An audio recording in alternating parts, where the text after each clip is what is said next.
Okay. Well,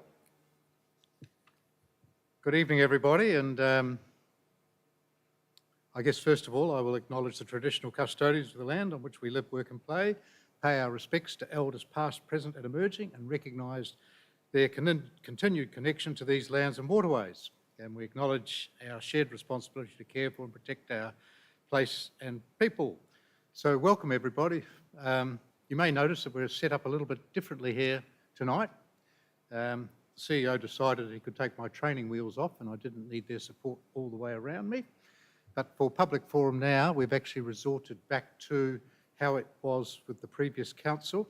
The feedback we got when we tried to find better ways to improve the governance of the organisation, the members in the community spoke quite clearly. They wanted to see it return to the old days. So hence we are, oh, are you all right up there? She just fell over.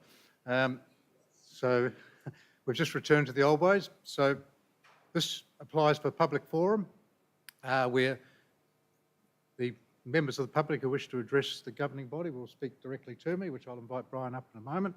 But otherwise, you are not addressing the staff. Okay, so we're now holding this public forum to hear from community members who have been registered to speak on items before the council meeting tonight. And when you're speaking, just to remind you that your image and what you say may be broadcast live to the community, and it's also recorded. And make sure everybody's got their mobile phones off. First thing I need to do is ask if any of the staff out the back there have got any conflicts of interest. Nope, all good.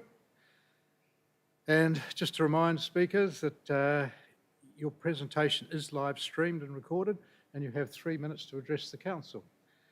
And we have one speaker tonight, Brian Davies from the Ourimbah Region Residents Association, on item 3.4, which is the transfer of the land at 1A Jack Street, Ourimbah, to council ownership.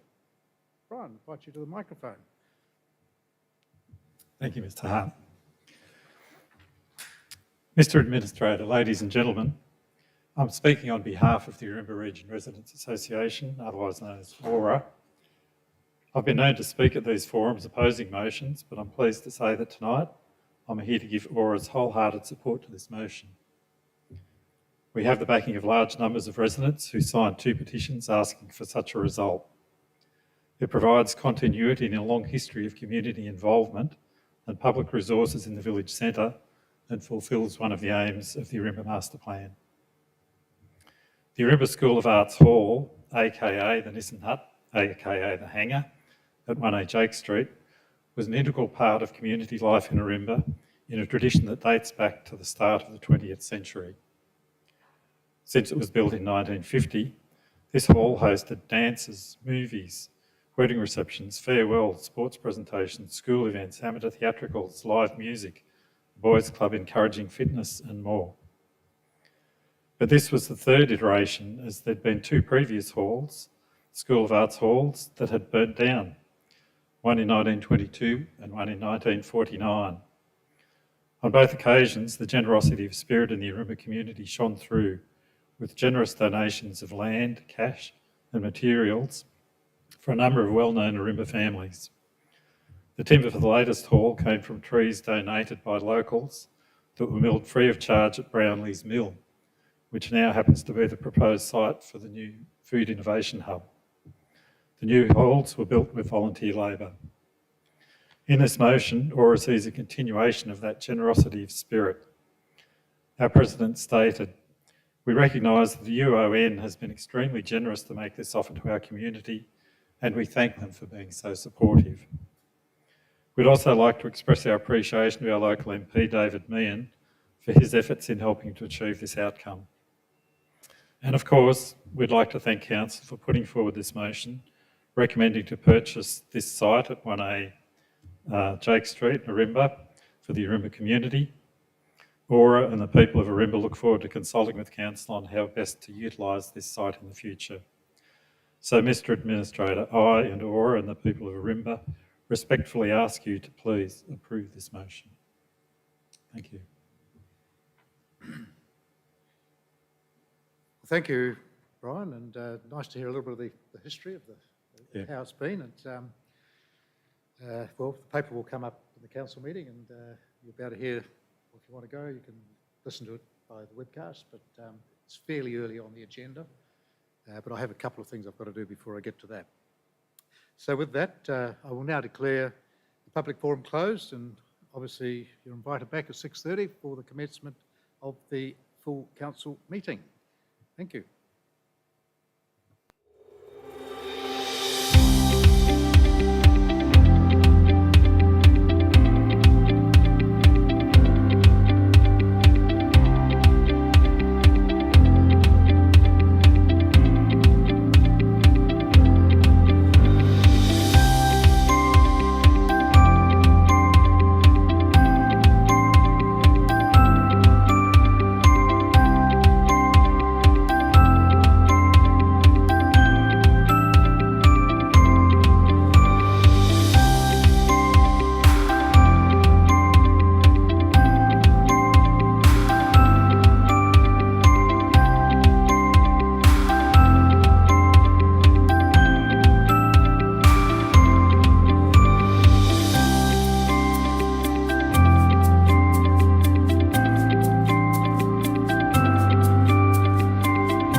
Well, good evening once again. And again, we'll acknowledge the traditional owners of the land on which we live, work and play, and we'll pay our respects to elders past, present and emerging, and recognise their continuous connection to these lands and waterways. And we'll also acknowledge our shared responsibility to care for and protect our place and our people. So we'll now declare the council meeting open. And just a reminder again that the meeting is being webcast and that filming and photography are not permitted in the chamber. I will now just sort of talk about a few of the things that have been going on in the last month. The FIFA Women's World Cup, you'd have to be living under a rock if you didn't realise that the Women's Soccer World Cup is actually upon us. And I've been lucky enough to attend both Germany and England's open training sessions during their respective World Cup campaigns over the last week. And these training sessions have been hosted at the Central Coast Regional Sporting and Recreation Complex and at our stadium in Gosford. And certainly today we had quite a large number of excited fans in attendance, and those world-class teams have put on a great show for the spectators who've come along to see them. It's a major event for Australia, and I'm absolutely delighted that the Central Coast has got to play a part in hosting two outstanding international teams, Germany based at the complex at Tuggerah and England based at the stadium in Gosford. And bear in mind, these teams are ranked 2nd and 4th within the world. So I'm hoping that the two teams that are based here actually progress their way through to the finals, but of course, along with the Matildas. So it does say a lot about the quality of our facilities here on the Central Coast, that both Germany and England have elected to use the Central Coast, and certainly speaking to the coach of the English team today, they're really, really impressed with the Gosford facility, and I have to say, I've never seen the grass or the pitch look better. It's just a work of art, and I have to say, these guys running around on it just look fabulous. Anyway, I wish both those teams absolute success and an enjoyable stay in our beautiful Central Coast region. But of course, at the end of the day, I support the Matildas. Now, Council has been winning the Odd Award, and in partnership with the University of Technology Sydney, the New South Wales Government Department of Planning and Environment and the local community, we are a finalist in one of Australia's most comprehensive national science awards. The Eureka Awards honour excellence across the areas of research and innovation, leadership, science engagement and school science. And Council has been nominated as one of the 3 finalists in the Applied Environmental Research category in recognition of water contamination research developments and improving beach quality water. So congratulations to the Council teams and their partners for this work on this project, and good luck when it comes to the final decision. Our kind of long-awaited contract for the Marty Water Treatment Plant has finally been awarded, and so the next stage of that has now been locked in, with the contract being awarded to Abergeldy Contractors. Now, this project is costing something in the region of $82.5 million, which will be a big boost for jobs in the region and will help secure the region's water future by providing up to 160 million litres of drinking water every day. Now, we also have to say thank you to the New South Wales Government because they provided $6.85 million through the Safe and Secure Water Program, along with over $75 million that ratepayers from the Central Coast have contributed. Now, it was built in 1982 with the last major upgrade completed 10 years after that. So you can see it's getting a little bit long in the tooth and a bit overdue for some quite major works.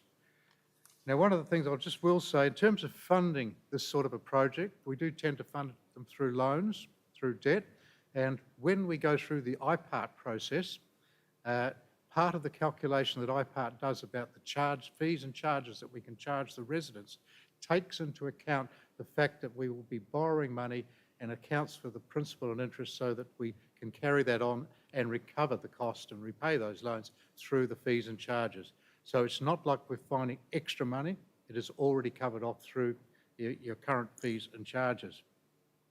So following a detailed design process, construction will commence in 2024 with completion hopefully in late 25. And when it's finished, the treatment plant will be able to treat the equivalent of 64 Olympic-sized swimming pools, providing drinking water for over 210,000 homes and businesses across the Central Coast and Lower Hunter. So it's some major project. Terrigal Boardwalk, as some of us know, was closed briefly because of a bit of a rockfall there. So the geotech advice has come back from the external consultant, and the little bit of work that we have done is all we have to do. So once again, the boardwalk is open, and can I say thank you to the community for being relatively patient while the works were undertaken. National Tree Day this Sunday. Central Coast Council is celebrating the National Tree Day this Sunday with 2 community planting events at Kilcare Beach and Porters Creek Wetland and Wyle. National Tree Day is Australia's largest community tree planting and nature care event, an initiative led by Planet Arc, which aims to plant 1 million trees across Australia this year, and council events will be contributing to this goal.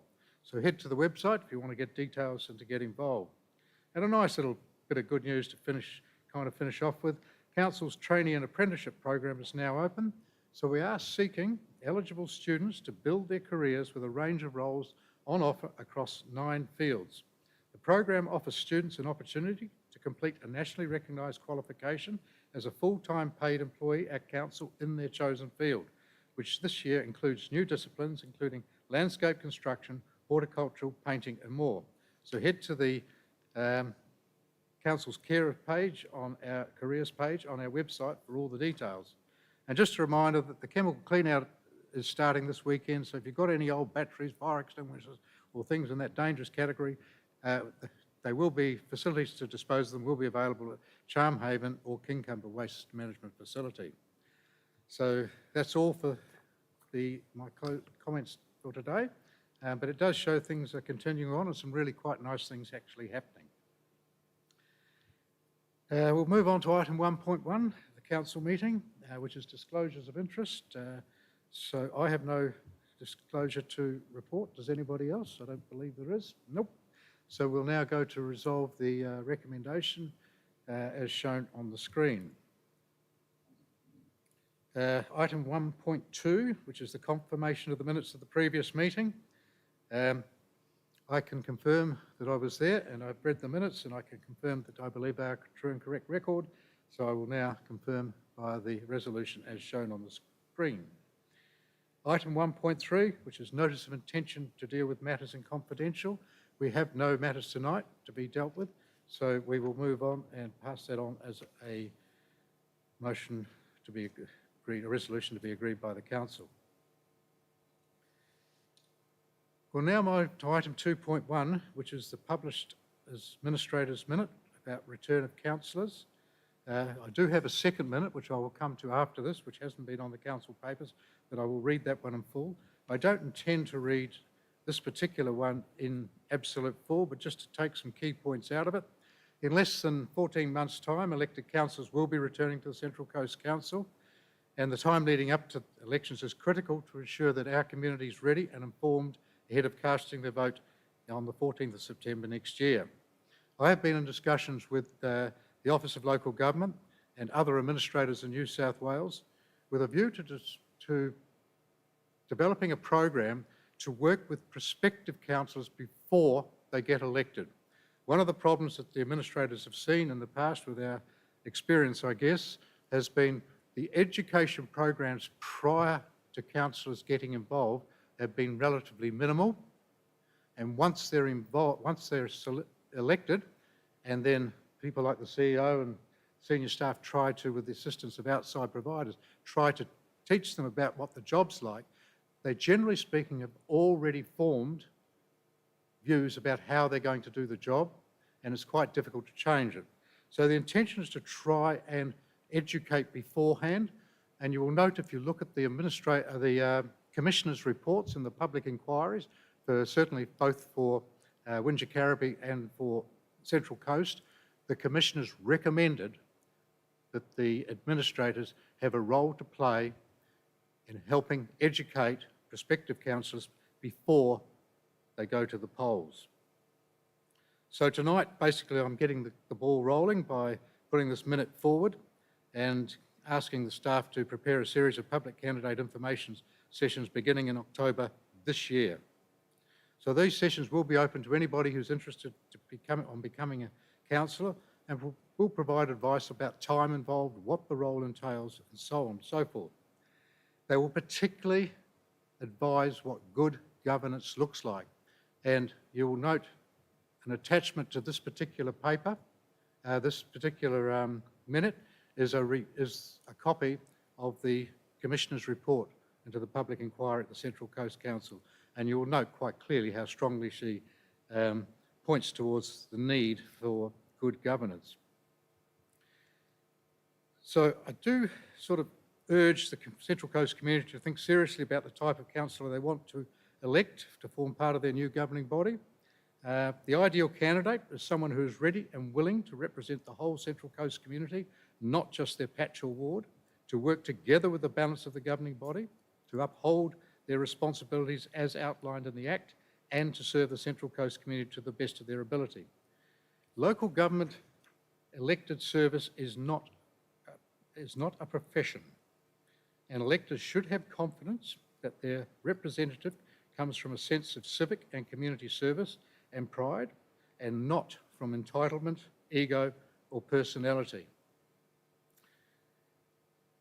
Local government, governance in local government does not operate with a representative model, wherein the councillor is elected to represent the ward. That is a common belief, but in actual fact, you are only elected by that methodology, and the Act is very clear after that. It says that you will undertake the duties of the office of councillor in the best interests of the people of the Central Coast and the Central Coast Council, and that you will faithfully and impartially carry out the functions, powers, authorities and discretions vested in me under the Local Government Act. So it changes. It is not like a state representative or a federal representative. They represent their community, but they lobby or argue with their cabinet. But a cabinet member is like a council member. If they're appointed a cabinet member, they are looking after the whole of Australia in the federal case, or the whole of New South Wales in the state case.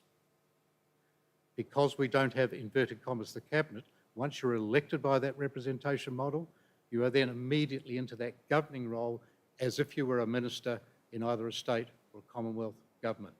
Quite a big difference, and that is quite clearly what went wrong according to the Commissioner. So apart from that, we are also going, I'm just putting on the table now that there will be a referendum, a binding referendum at the next election, which will be asking the community whether they would like to see councillors reduced from 15 to 9. And when we did a preliminary survey, both the previous administrator, Dick Person, and myself, early on, we did a survey with approximately over 600 respondents, and 78% of those respondents at the time said yes to reducing the number of councillors. So when you put it in context with the fact that the councillor is there to represent everybody, not their ward, when they're making a decision, then you can see the number of councillors is not as important as some people might believe. Anyway, that will go as a binding referendum question at the next election. So with those comments about that, I will now resolve to adopt the resolution that is shown on the screen. Now, I have a second minute, which is not shown on the screen, and that is a minute entitled Council to Host Civic Reception for the Central Coast Mariners. And I will read this out. Central Coast Council will host a civic reception for the Central Coast Mariners to acknowledge and celebrate their outstanding A-League men's premiership win for the 22-23 season. This public, free community event is being held to present the Central Coast Mariners with the key to the city for their achievement, and will form part of the Mariners season kick-off event on Saturday the 5th of August 2023 in Leagues Club Park, Gosford. This civic reception will be open to the whole community and will enable the community to come together and celebrate the Mariners A-League's men's premiership win. I might also add it will also be the launch of their women's A-League team. Council has been working closely with the Mariners to find a suitable date for the Central Coast Council and the community to formally acknowledge the success of the Mariners since their historic win on Saturday, 3rd of June, and for the Central Coast to get behind the Mariners as they kick off their next season. Council will provide $10,000 and other in-kind support to the Central Coast Mariners for the delivery of this community event, which will be funded out of Council's 23-24 financial year operational budget. So with that, I will also move that that minute be received and noted, and request that that minute be attached to the minutes of the council meeting. Good. We move through to item 3.1, which is the monthly finance report. And I guess, Mr. Farmer, you will also talk about the investment report briefly as well. So I'll let you speak on both those briefly. Yes, I will, Mr. Administrator. These are very preliminary numbers, and they will change a great deal because there are a significant amount of end-of-year adjustments to be made, and we've been focusing on working on our end-of-year numbers because we want to get our audited statements released much earlier than we have done in previous years.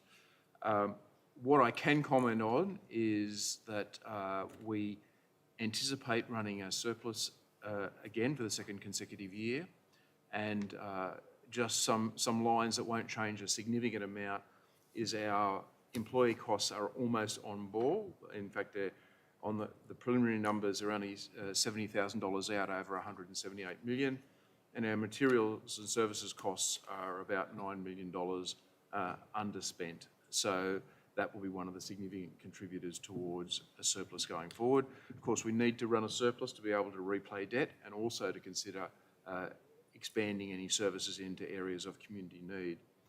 In terms of investments, Council continues to have positive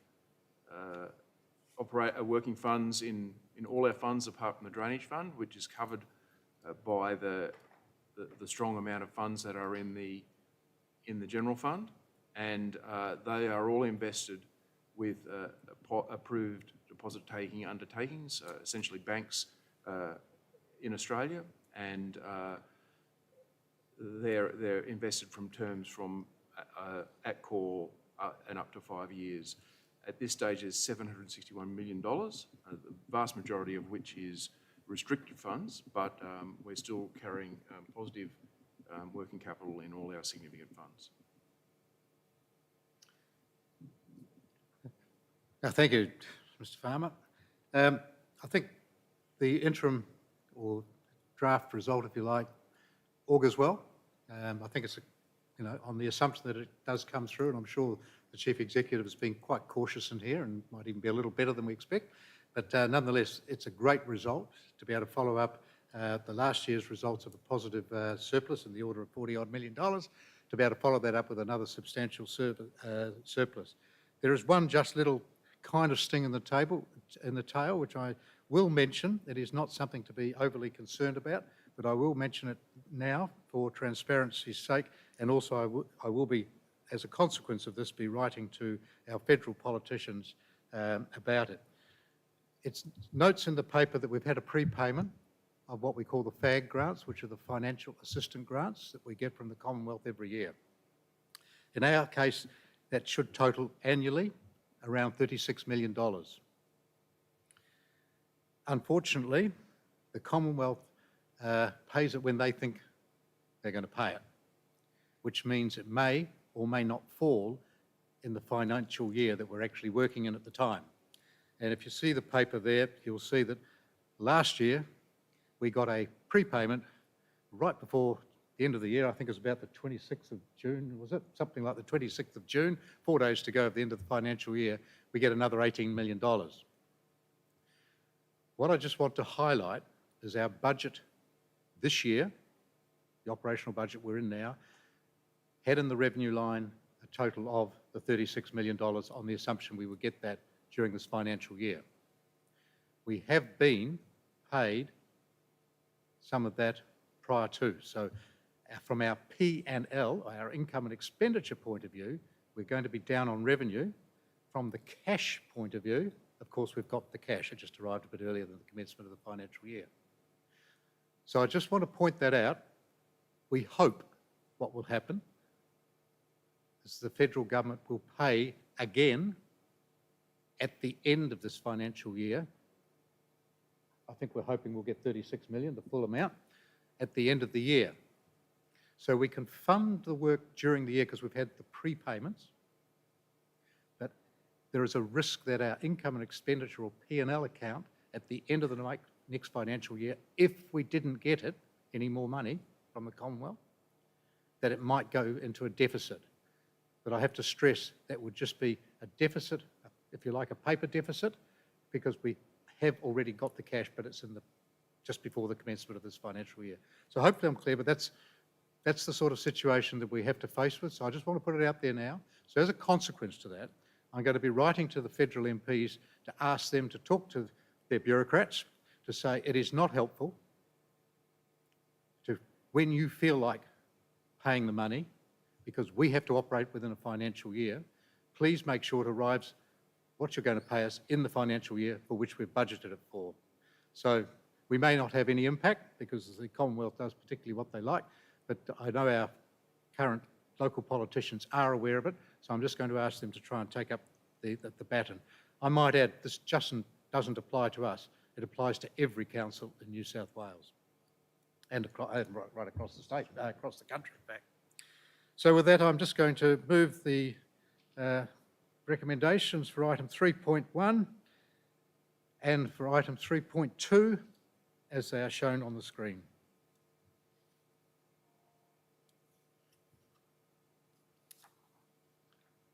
And we will now move to item 3.3, which is the Aboriginal Advisory Group membership recommendation. I'm going to invite Al Smith, the Director, to actually make some comments on this. Thank you, Mr Administrator. Council's First Nations Accord was adopted in December 2022, and one of the key actions was the establishment of a broad-based Aboriginal Advisory Committee to help guide the implementation of commitments contained within the Accord, ensuring the views and aspirations of our local First Nations community can be adequately considered. Expressions of interest to join the committee were widely disseminated between the 21st of February and the 9th of March 2023, and Council received 17 applications. The Aboriginal Advisory Committee will be tasked with providing advice and feedback on issues of significance to the Central Coast Aboriginal community, Council's initiatives that aim to improve the quality of life of the Central Coast Aboriginal community, approaches to address relevant social issues identified in the community strategic plan, and approaches to address outcomes aligned to the Central Coast First Nations Accord. The applications were assessed against responses to questions outlined in the expression of interest. 3 staff members within Council undertook individual assessments, and 3 people external to Council undertook individual assessments.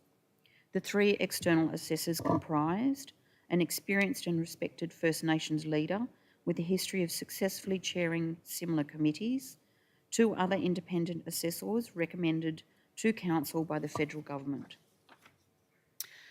The scores from all individual assessments were combined, and the 8 highest ranked applicants have been selected, with an additional applicant ranked 9th recommended to fill any casual vacancies. The successful applicants have a wealth of experience representing Aboriginal interests and delivering critical services locally. The successful applicants span community members through senior positions in Aboriginal controlled organisations and government departments. Among the recommended members, recognised young Aboriginal leaders will sit alongside elders as part of the committee's makeup. And there's a good gender balance, so there's 4 females and 4 males in the recommended members.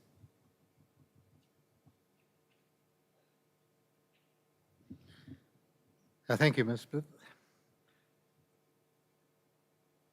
It's an important action, the establishment of the Aboriginal Advisory Committee, to make sure that we can implement, if you like, the commitments that we've made within the Central Coast Council's First Nations Accord. So it's an important component of that. The process, as you have heard outlined, was pretty robust, and I think having half the panel of experienced external First Nation people on that panel, I think was a huge help. And I have to say, at the end of the day, it's sort of, whilst it wasn't 100% unanimous, it was very close to being, these are the right people. And there's no question they were the right people that came through that process. I just want to make sure that it's clear that advisory committees, and that's true across all advisory committees that council have, they make recommendations to the council. However, they do not make decisions for the council. So members are appointed by council following the expression of interest process and retain their position for the duration of the council term. And a quorum is required for the meetings, and a formal record of each meeting is subsequently reported to council, including any recommendations made by the committee. You'll also note in the paper, and I was actually happened to be speaking with the chair of Darkinjung today, just talking about it, and totally support his views that it should be a First Nation person who chairs that committee, not the mayor or a councillor. So to start the committee off, there will no doubt probably be myself who will actually open the committee meeting, but the first item on the agenda will be selection of a chair to then carry that committee forward. So I'm looking forward to working with the people that have been appointed. I think it's a great milestone for the council to have got themselves into this position, and it's a credit to our First Nations people out there for responding and working together in the way that I think we are going to in the future, and it should give us great outcomes. So with that, I will now resolve to adopt the resolutions and shown on the screen, and basically that's appointing Philip Bly, BJ Duncan, Steve Ella, Colleen Fuller, Vicky Parry, Jake McDonald, Monica McKenzie, Shani Wellington, and as a sort of a backup, if you like, Wayne Merritt. So those people are appointed now to the committee.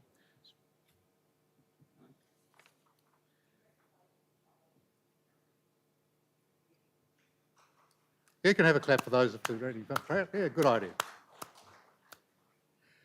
Okay, item 3.4 is the transfer of land at 1A Jack Street, Ourimbah to council ownership. Dr. Alice Howe. Thank you, Mr. Administrator. Council staff are seeking a resolution tonight to accept the transfer of 1A Jack Street, Ourimbah to council from the University of Newcastle. The site is located in the Ourimbah town centre. It's just over 1,000 square metres in size. It's been owned by the university since 1994, having been used for teaching for over a decade. The site provides public amenities, but is otherwise now generally vacant following demolition of the derelict Nissan hut that was previously on the site. The site is now no longer required by the university and has been temporarily turfed to allow for public access. The university has generously offered to provide the site to council for ongoing community use as community land. Should council resolve to accept the transfer, council staff will engage with the community about the preferred long-term use of the site, and in due course will update the adopted Ourimbah land use strategy and master plan. Just like to thank Mr. Davies for his address tonight and Aura for its advocacy on this matter, and we look forward to further input from Aura and others during the consultation period. Thank you. Thank you, Dr. Howe. So the transfer is taking place for $1, which is required, and it's very important to note that we will be classifying the land as community land. So it will be community land, and as that previous slide showed, the intention then is to sit down with the community and work out what we want to do with it. The toilets have been made operational again. So when I say operational, that's not operational land, as I first thought when I read the paper, but it's actually operational, the fact that they work. So if anyone's used them, I'm sure they can attest to that. But nonetheless, those toilets are going to be kept. They're in working order, and we're going to talk with the community about what the land use might be in the tract, but it will need to be community-based. Okay, with that, I'm going to move those recommendations that are shown on the screen and make those a recommendation of the council. Oh, my God. I'm pleased this is being recorded because we don't actually often get a little bit of applause. Mr. Chief Executive, you must be doing some things right here, I suspect. Well, someone is. Okay, let's move on to item 3.5, which is the draft water and sewer customer charter and complaints management framework.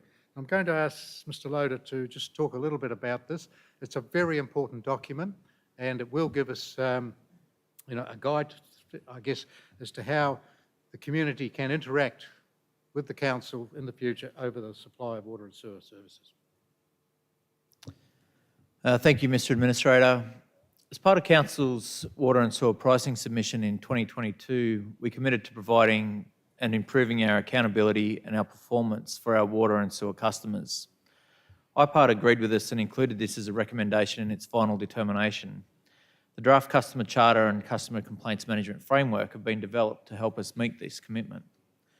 These documents are closely related and focus on placing the customer at the centre of everything that Council does in providing water and sewer services and achieving better outcomes for the community.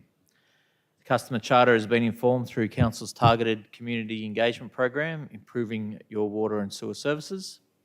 The opportunity to place these documents on exhibition for public comment further demonstrates Council's commitment to implement recommendations by our regulator, IPART, and enhances Council's transparency around the operation of Council's water and sewer services, as well as reinforcing our promise to listen to our customers.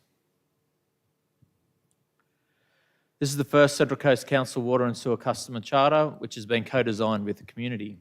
The community determined the following values for water and sewer as good quality drinking water, reliable service, affordability, effective planning, environmental focus, transparency and education. Key internal stakeholders were consulted to ensure alignment across Council. 2 deliberative forums of 69 residents created the table of contents. These forums also involve building awareness of what is a charter and an understanding of what customers would like to see included. 16 residential and business customers were chosen from that group to provide feedback on the content and the design of the draft charter. And the charter was then presented to a number of small focus groups representing a range of sectors within our community with their feedback incorporated into the document. The Customer Charter demonstrates our service commitments to the community, shared rights and responsibility for us as a water authority and the customer, including service standards and complaints management. Our service commitments to our customers are to be simple and easy to interact with, to provide a consistent experience, and we will ask you how we went and what we need to change. We've also created a double-sided summary document which has the key points of information provided in the full charter.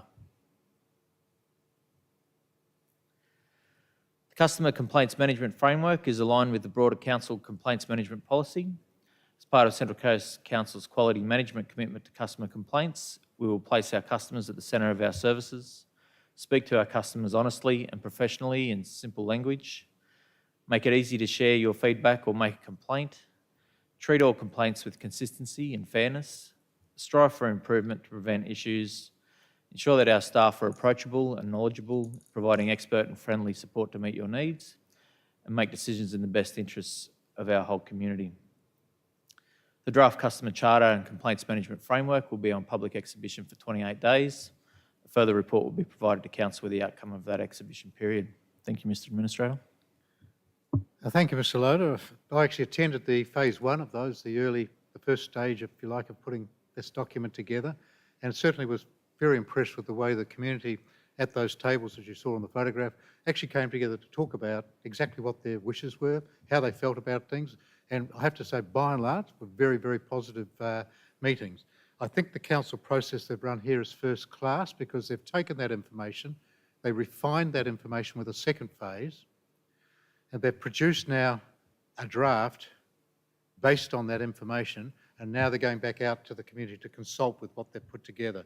So at the end of this, I'll be very comfortable that we have got what the intention was, and it was said to us by IPART, that we have in place a very strong charter and custom complaint management framework to work with the community. So I think it's a great piece of work, and well done, Mr Loader and the team there. So with that, those comments, I'm going to just now pass the resolution and make that a resolution of the Council. We'll move to item 3.6, which is security of critical infrastructure and the risk management approach, which this is in particular in water and sewer, and I'll again ask Mr Loader just to comment on that. Thank you, Mr Administrator. This report is a requirement under the security of critical infrastructure legislation. Central Coast Council's Water Supply Authority has recently been brought in under that legislation. It's really an administrative process that we need to follow in terms of putting together a critical risk infrastructure management program and have that submitted to the Department of Home Affairs by the 16th of August. There's really not much more to say other than we're following a legislative process, and I'll leave it at that. Thanks, Mr. Administrator. Yes, thank you, Mr. Loader. Yes, there's not a lot more that can be said about it. The only thing I would say is that I commend, I think it's federal legislation that was brought in, commend the federal government for actually making the commentary in the statement that water is a critical piece of infrastructure, because I strongly believe, and I guess I strongly support the state government's views about no privatisation of water and sewer assets, because I think they are critical and they should remain owned by the state or the community. Now, I will now move that those recommendations that are shown on the screen and make those decision of council. Item 3.7 is a review of the policy for investment management. So when Mr. Farmer talked earlier about the large amounts of money that we have in the bank account and is invested on short, long-term and different types of different frequencies, we have to have a policy for that, and legislation requires the council to maintain an investment policy that complies with the Local Government Act, and we have to sort of look at that and redo that every year. So this is just bringing back some minor changes to that policy, which have been approved by our financial advisor. So it is, again, if you like, a machinery of government implementation. So with that, I'm just going to move the recommendation that Council adopt the review of policy for investment management. Item 3.8, which is the draft Central Coast Section 712 Local Infrastructure Contribution Plan 2023 for public exhibition. Dr. Howe again. Thank you, Mr. Administrator. Council collects contributions from developers to fund public infrastructure required to support new development. These may either be specific contributions for specific areas with specific needs under Section 711 of the Environmental Planning Act, or a general levy on development under Section 712 of the Act. Over the last few years, Council has been reviewing the former Wyong and Gosford local infrastructure contributions plans to provide a simplified approach to funding and delivery of developer-funded public infrastructure across the Central Coast. To date, 54 contributions plans have been consolidated into 18 site-specific plans and 1 regional plan. The next stage of this process is to update the regional contributions plan to improve alignment between the funds Council collects and Council's capital works program. This will enable more funds to be spent on much needed infrastructure and consolidation of 3 plans into 1. The current regional contributions plan allows expenditure only on cycleways. The proposed new plan will provide for expenditure on a wide range of public infrastructure, including sports fields, parks, town centre upgrades and cycleways. At present, Council holds around $52 million of regional contributions in reserve that can be put towards this wider range of projects over the next few years. This report seeks a resolution to exhibit the draft plan. A further report will be brought back to Council that considers community input. Thank you. Thank you, Dr. Howe.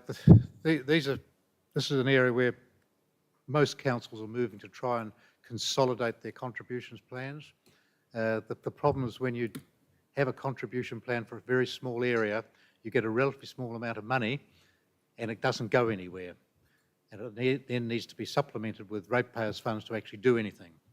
The better way is to consolidate the plans so you've got a much bigger pot of money, which therefore can do infrastructure and make things actually happen. And I think we've got something over like 200 million of money in these contribution plans, and I'm keen that we start to get it out. So this is the prerequisite to actually start to be able to do that, is to get these contribution plans consolidated and widen what they can be spent on, as Dr. Howe outlined, and with that then hopefully we can start to get some of that money going out the door and into much needed infrastructure. So very happy to agree to those recommendations and endorse those that are shown on the screen. Item 3.9, which is variation to development standards, April to June. It's a standard report. Much to report, Dr. Howe? You're right, Mr. Administrator. This is our standard quarterly report for noting regarding determinations of applications that relate to development that varied from our adopted development controls. This quarter, there were 13 determinations that included a variation, which is 2% of the 615 DAs that were determined during that period. All of these were determined by council staff as the variations were less than 10% and typically involved variations to building height or floor space ratio. Thank you. Thank you. Just as an aside, Dr. Howe, I think you mentioned to me the other day that our time to process a DA is now down to about 126 days, is that correct? Compared to the average of about 140, which I heard on 2GB multiple times coming up in the car the other day. Mr. Administrator, we have been working hard to improve our processing times and they are improving substantially, and it is pleasing that we are not at the bottom of the pile across the state and in fact better than average. We're better than average. I have to say that's actually worth a clap too, guys. But anyway, we probably won't get one. So we have improved there, and it's good to hear that things are improving right across the board overall in the organisation. I just thought that might be worth pointing out that we're actually doing quite a lot better than the average now. And certainly I think it's Liverpool out at 400 and something days compared to our 126. Anyway, that's good. We will approve that resolution for item 3.9 and make that as a decision of council. Item 3.10, which is Community Support Grant Program. This program starts off at the beginning of the year with some $300,000 in the budget, which is available to the community on a matching basis. And we give it out. Now, I'm not sure quite where we ended up last year, but I know every month I keep saying there's money out there, please come from the community and put forward organisations that may be able to be successful in getting some assistance. So for the first tranche going up, out of the 300,000, we're allocating 12,744 to the Greenpoint and District Garden Club, Carry On Progress Association, the Lake Marmora Parents and Citizens Association, and the Gosford Sister City Association. So they're each going to get some money, which is great.